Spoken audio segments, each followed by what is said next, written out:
Dan untuk membahasnya lebih lanjut, kita sudah terhubung dengan pengamat hubungan internasional Universitas Indonesia, Ibu Suzy Sudarman. Selamat sore, Ibu Suzy. Selamat sore, Wilson. Baik, Bu Suzy, ini Iran melakukan serangan udara ke Israel. Nah, Anda melihatnya sebenarnya seperti apa, Ibu?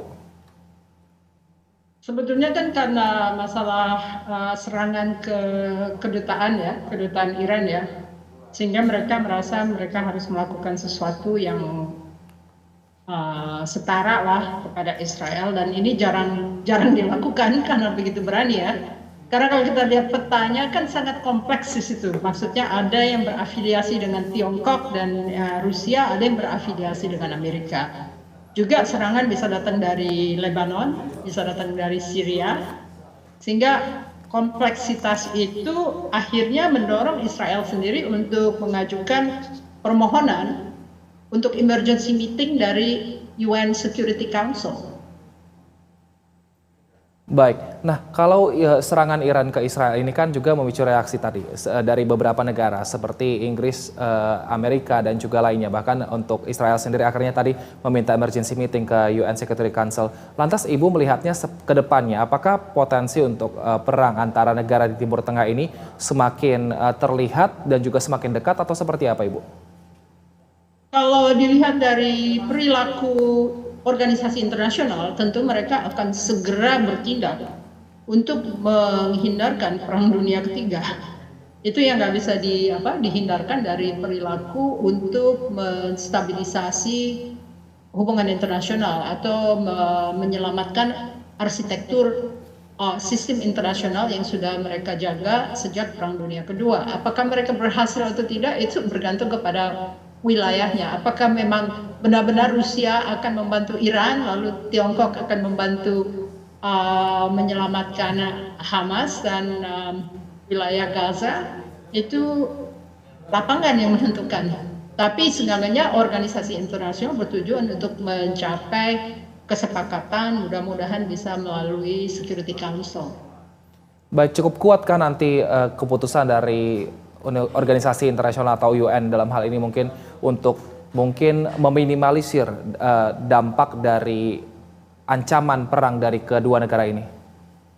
Selama Amerika masih berada di wilayah tersebut dan sudah terlibat dalam penembakan drones dari Iran, artinya mau tidak mau PBB harus bertindak secara cepat, karena ini akan menyangkut masalah Rusia dan masalah Tiongkok, juga masalah wilayah-wilayah seperti Lebanon, Syria dan Irak mungkin ya, yang juga akan mau tidak mau terlibat dalam peperangan ini.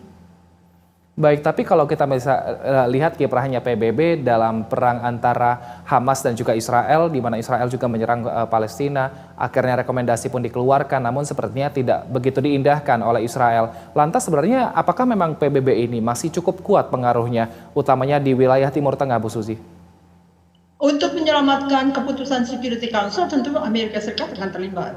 Apakah dia akan menegur langsung Netanyahu untuk segera menghentikan konflik yang akan berkobar menjadi Perang Dunia Ketiga mungkin? Kalau mereka semua rasional, tentunya akan terjadi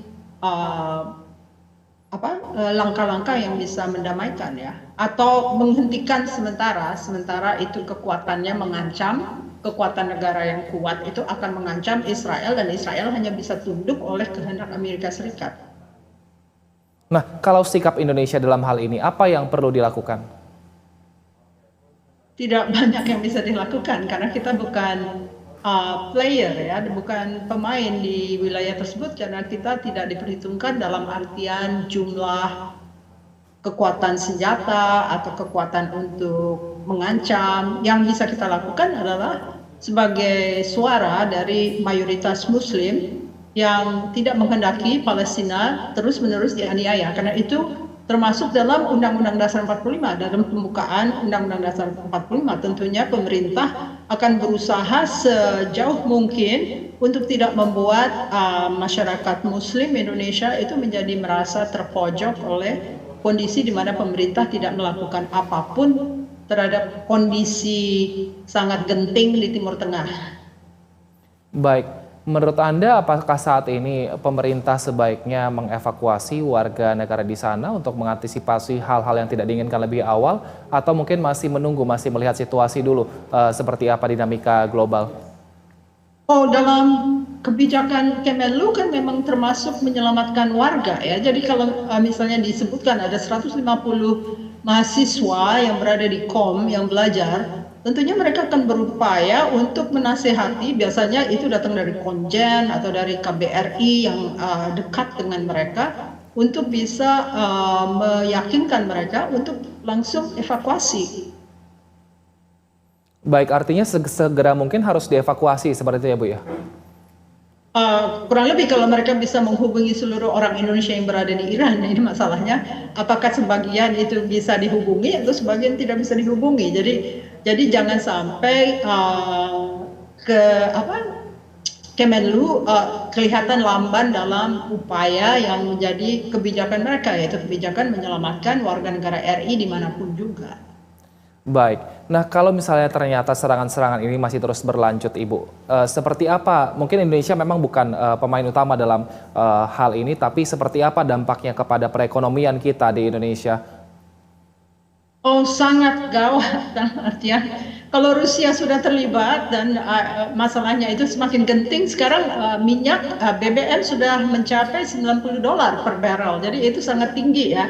Jadi kalau misalnya kita melihat dalam kondisi instabilitas yang terjadi di dunia, tentu itu akan banyak berpengaruh, sedangkan kita kalau membutuhkan BBM kan membeli dari luar negeri dan membutuhkan dolar, padahal dolar dalam situasi yang sangat tinggi di Indonesia sekarang ini tentunya akan berpengaruh terhadap APBN atau terhadap penyediaan yang dibutuhkan oleh rakyat Indonesia. Baik, berarti tidak banyak yang bisa kita lakukan memang untuk menghadapi saat ini dinamika global. Lantas kalau untuk internal Indonesia, apa yang sebaiknya pemerintah lakukan? Apalagi masa ini saat ini lagi sedang masa transisi untuk ke pemerintahan baru, Bu Susi. Sekarang kita lihat ya, dalam teori hubungan internasional tentunya dikatakan bahwa international economics atau ekonomi internasional dan peperangan itu berpengaruh terhadap negara di dalam negeri, apakah itu tipe rejimnya demokratik atau tidak, lalu bagaimana tipe koalisi yang ada, dan sekarang ini masih kita menunggu keputusan tanggal 22 yang kemungkinan menimbulkan ketidakpuasan, apakah ini juga akan berpengaruh terhadap hakim-hakim MK untuk memutuskan hal yang paling bisa diterima oleh semua pihak sehingga tidak terjadi gejolak yang akan merugikan lebih lanjut arah perekonomian Indonesia. Saya harapkan demikian karena saya sendiri juga akan terdampak dalam artian apakah punya cukup wawasan untuk keadaan ekonomi selanjutnya. Baik, artinya diharapkan semoga nanti pemerintahan kedepannya ataupun dalam masa transisi ini tetap bisa menjaga Indonesia supaya tetap aman, utamanya di bidang ekonomi seperti itu ya Bu ya? Ya, tapi perlu penjelasan lebih lanjut oleh pemerintah sehingga rakyatnya itu bisa paham bahwa ketidakstabilan yang lebih lanjut itu akan berdampak kepada kondisi perekonomian negeri. Baik. Baik, terima kasih atas informasinya dan juga waktunya Ibu Susi Sudarman, pengamat internasional dari Universitas Indonesia telah bergabung bersama kami di Berita Satu Sore. Sehat selalu Ibu Susi.